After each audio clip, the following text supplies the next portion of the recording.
So hello and welcome दोस्तों, एक बार फिर से स्वागत है आपका। और फाइनली गवर्नमेंट ने एक प्रोजेक्ट को मंजूरी दे दी है, तो उसके बारे में आज हम चर्चा करेंगे कि किस प्रोजेक्ट को गवर्नमेंट ने मंजूरी दी है।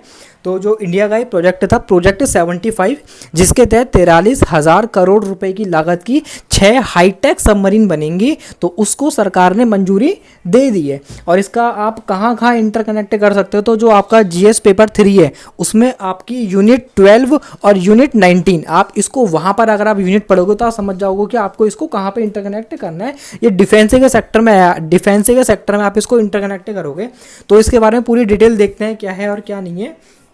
तो सबसे पहली बात तो गाइज ये है कि इसका कॉन्ट्रैक्ट दिया किसको है। तो दो कंपनियां हैं, दोनों भारतीय कंपनियां हैं। पहली है मैजागॉन डॉक्स और दूसरी है लार्सन एंड ट्रूबो। तो आप इसको भी याद रख सकते हो सकता है आपसे प्रीलिम्स में ये पूछ ले। और इसके साथ ही इस पूरे प्रोजेक्ट की लागत कितनी थी, आप वो लागत को भी याद रखना कि 43,000 करोड़ लागत थी, क्योंकि ऐसे क्वेश्चन प्रीलिम्स में पूछ लिए जाते हैं। और दूसरी चीज़ ये है कि मेक इन इंडिया प्रोजेक्ट के तहत लॉन्च किया गया, जिसका नाम प्रोजेक्ट 75 या P75I इसका नाम है। और जो पहली सबमरीन आपको मिलेगी, वो पहली सबमरीन आपको तकरीबन 7 से 8 साल के बाद मिलेगी। तो अभी काफ़ी लंबा टाइम है, लेकिन यह है कि मंजूरी दे दी है।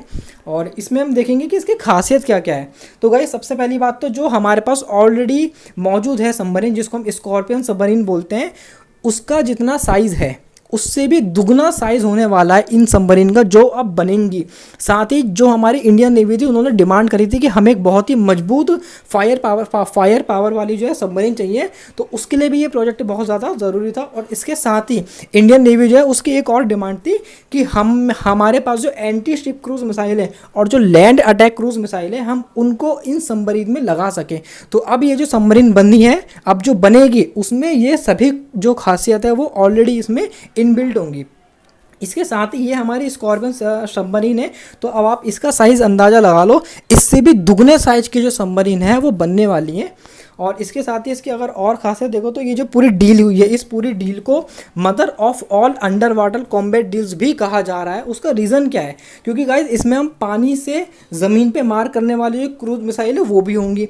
इसके साथ ही पानी और हवा में भी जो इसकी मारक क्षमता है वो बहुत ही प्रभावी होगी। अगर आप देखो तो इस तरह की जो सबमरीन थी, इसकी जो हमें डिमांड थी वो तकरीबन 2007 से ही हमें इसकी डिमांड थी, क्योंकि हमारे जो डिफेंस सेक्टर है ये उसके लिए बहुत ही ज़्यादा इंपॉर्टेंट है। लेकिन अभी तक ये किसी न किसी वजह से अटक रखी थी डील, लेकिन फाइनली अब ये हमारी जो है सक्सेस हो चुकी है। और इसके साथ ही अगर मैं और इसकी ज़रूरत की बात करूं, तो अगर आप हमारे पड़ोसी मुल्क को देखोगे चाइना, तो लगातार उसकी जो हिंद महासागर है वहाँ पे वो अपनी घुसपैठ लगातार कर रहा है। और अभी हाल ही में उसने मलेशिया का जो एयर बेस है वहाँ पे भी उसने घुसने की कोशिश की थी। हालांकि मलेशिया की जो फाइटर जेट है उन्होंने उसको खदेड़ दिया था। तो कहीं ना कहीं चाइना जो है वो अपनी हरकतों से बाहर जाने वाला है नहीं।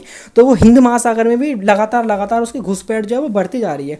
और इसीलिए जो हमारी इंडियन नेवी थी वो अपनी क्षमता को बढ़ाना चाहती है। अगर आप चीन के पास देखो तो चीन के पास दुनिया की सबसे बड़ी नौसेना है, अमेरिका से भी बड़ी नौसेना चाइना के पास है। तकरीबन 350 के आसपास इनके पास सबमरीन है। और अगर आप देखो तो दूसरा हमारा अगर पड़ोसी मुल्क है पाकिस्तान, अगर हम उसकी बात करें तो हालांकि उसकी तरफ से हमें ज़्यादा चिंता है नहीं, लेकिन फिर भी थोड़ा बहुत अगर देखो तो पाकिस्तान ने चाइना के साथ में भी एक डील करी है लगभग $7 बिलियन की, जिसके तहत उनके वहाँ नेवल प्लेटफॉर्म और हथियार बनाए जाएंगे। तो ये दो बड़ी एक चिंता का मुख्य कारण है, जिसकी वजह से कहीं ना कहीं हमें अगर इंडो पैसिफिक में अगर हमें अपना जो प्रभुत्व है उसको बनाए रखना है, तो कहीं ना कहीं हमें अपनी जो नेवी है उसको मजबूत करना पड़ेगा। हालांकि ये प्रोजेक्ट बहुत जल्दी मंजूरी इसको मिल जानी चाहिए थी, लेकिन किसी न किसी वजह से ये अटक गई। तो और इसके साथ ही अगर आप देखो तो भारत के पास अभी कितनी वॉरशिप अवेलेबल है, तो तकरीबन 150 वॉरशिप का हमारा जो बेड़ा है उसमें 12 डीजल इलेक्ट्रिक सबमरीन होती हैं, जो कि अभी बहुत पुरानी है अगर आप देखो तो। और अगर ज़रूरत पड़ी तो इसमें से शायद आधे ही होंगी जिनको हम यूज़ कर पाएंगे। और ये दोनों, और इसके साथ ही भारत के पास 2 न्यूक्लियर सबमरीन भी है। 2 तरीके की सबमरीन होती हैं, एक होती है डीजल इलेक्ट्रिक और एक होती है जो न्यूक्लियर सबमरीन। तो जो डीजल इलेक्ट्रिक सबमरीन होती हैं उनको कुछ समय के बाद पानी के ऊपर आना पड़ता है ताकि वो अपनी एनर्जी बना सके ऑक्सीजन के थ्रू। लेकिन जो न्यूक्लियर सबमरीन होती है वो बहुत देर तक पानी के अंदर रह सकते हैं, इनफैक्ट कई दिनों तक पानी के अंदर रह सकती है, उनको किसी प्रकार की कोई प्रॉब्लम नहीं होगी। तो भारत के पास अभी केवल 2 न्यूक्लियर सबमरीन है, आप इसका नाम याद रखना। पहली है INS अरिहंत और दूसरी INS चक्र। और मेन बात ये है कि हमने ये दोनों सबमरीन जो हैं वो रशिया से लीज़ के ऊपर ले रखे हैं।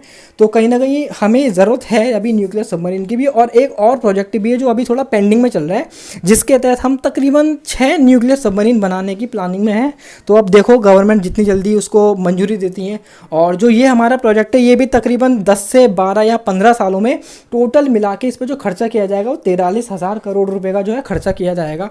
और गाइज अगर आपको PDF चाहिए हो इस वीडियो की तो आप नीचे कमेंट कर सकते हैं और आपको वीडियो कैसी लगी मुझे बताना।